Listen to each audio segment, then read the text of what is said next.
Well, howdy tubers, back at it again. I got this all flanged. Now I need to pilot drill all these holes that I've got punched in there. Of course, you see it says 1.5, 1.5, 1.25, 1.5, 1.5. And again over here, 1.25 for the rudder push rod. So I don't know if I'll do them on the video or not. Maybe we'll see. But I wanted to tell you a few things, and thought I would do this, and I was going to show you the slip roller brake and shear, and which I already made a video of that, but I got rid of it because I screwed up. I'd laid my phone down on here and it was still going. I didn't shut it off, so I finally figured out how I screwed up. So anyway, let's see. Oh, I wanted to say my buddy Matt, well, I guess my videos got him all excited, so he's actually at home working on his right now, building scratch build ultra cruiser. I'll get it, and that's really make me happy. He's trying to force himself, I guess, to work on it on Friday nights.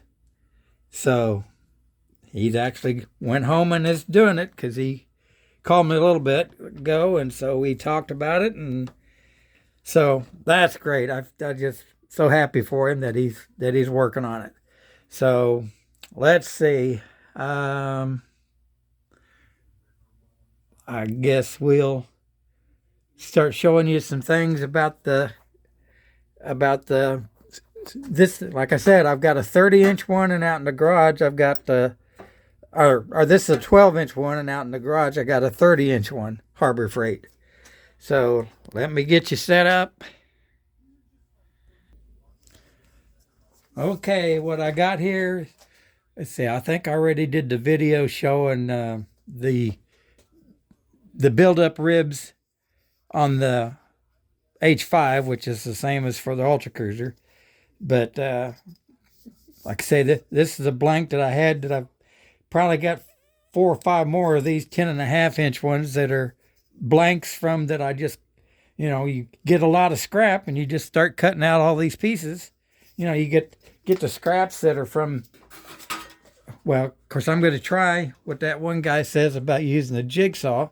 When you cut that piece out of there, there's your piece that'll make, well, at least it'll make the shorter ones, make a few of them. So, I mean, you end up with some scrap that you can make little parts for the ribs out of.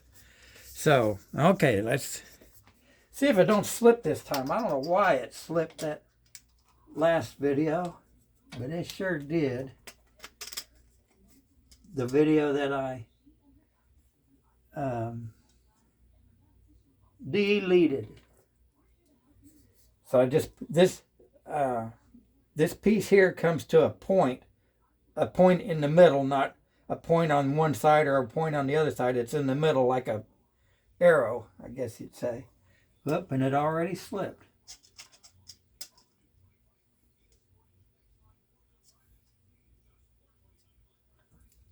Okay. And it's slipping again. What in the... I don't know what's going on. It's like it's not coming down on there even or something.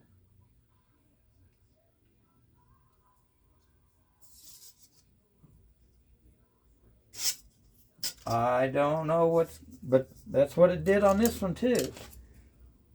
So I may have to do some maybe adjustment or something. But anyways, we'll get to this then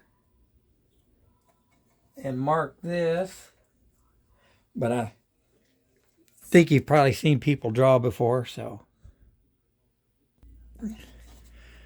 Okay, so I took a straight edge and brought this line over to there and marked it, and then brought this line go to here and mark it, so I have a reference point in the shear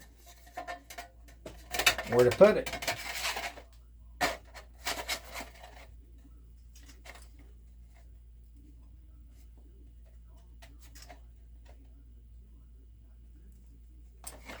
And then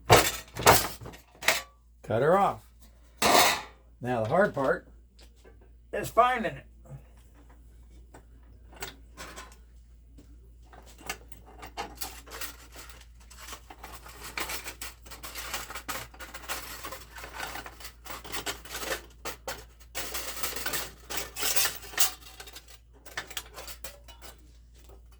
There we go. Trim it off.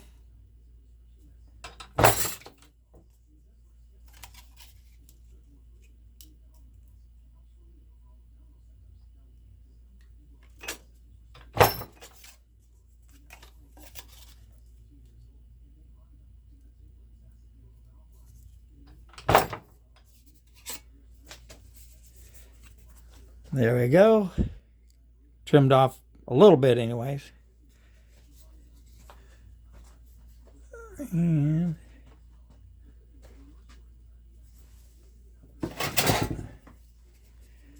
guess I'll use these.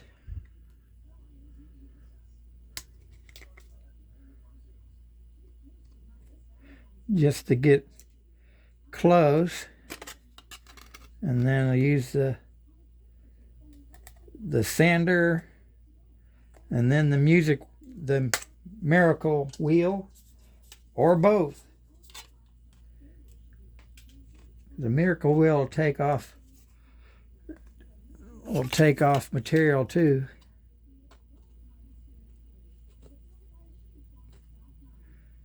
And you notice I'm not using aviation snips because they leave marks. And I'll show you what I do here. Well, I forgot to turn the camera on, but there's where I used a roper punch on there and then trimmed it out of there, but still rough cut so I can sand it down to it. And that's what we'll do now. And remember, you don't need to have as clean a spotless shop as I do to do this. Keep that in mind.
Sounds like this Harbor Freight motor's starting to crap out on me.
feels smooth.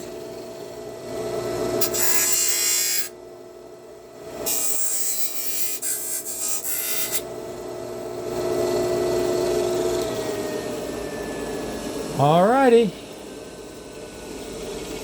1/20,000th. Yep, I feel a little burr there.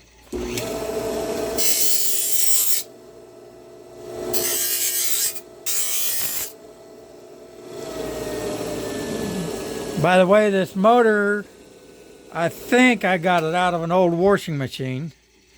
And then I machined,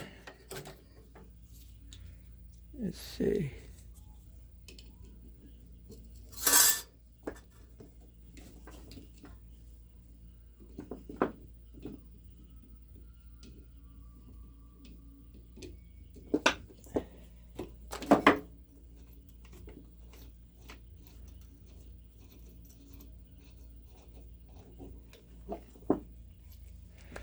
Machined this hub to go on here and drilled and tapped that for a set screw and put it into the groove, and there we go.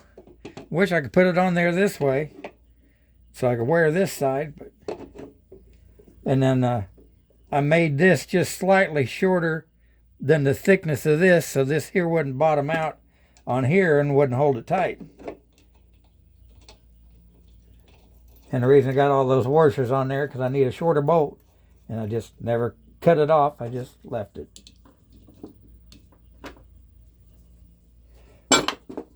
Works like a champ.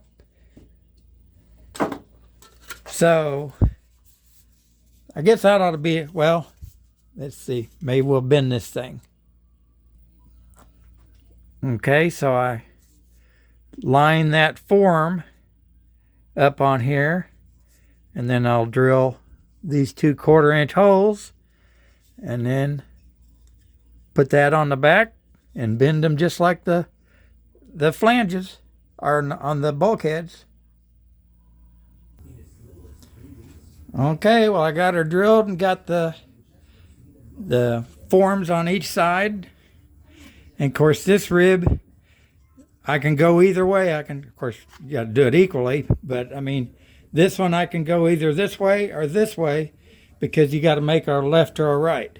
And in this case it said, and I can say, I think this one's for the H5, but the aileron rib's the same, except different thicknesses. But you got to make a left and a right, so I'll put it in there and we'll just make whatever side it ends up being. Of course, like I say, same as the bulkheads. And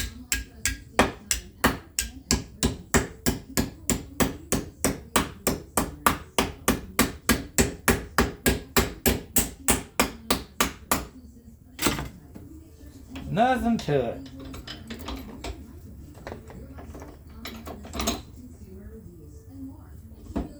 You do need to remember which side you did, so you don't do one way and one the other.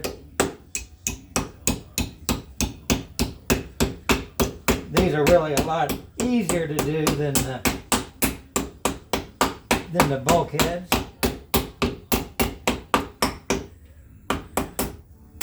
And of course these should be bent 90 degrees. The bulkheads are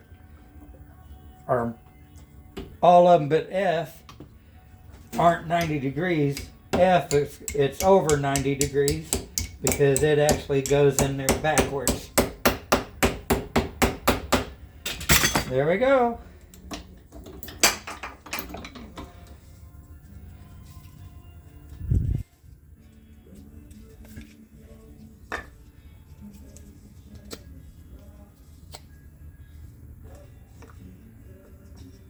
I round off the dowels to make them go in easier. And there you go. One aileron rib. Of course, I ain't gonna do every one of them. I'm just showing. So that ought to be a long enough video. There you go, and God bless, and please like and subscribe.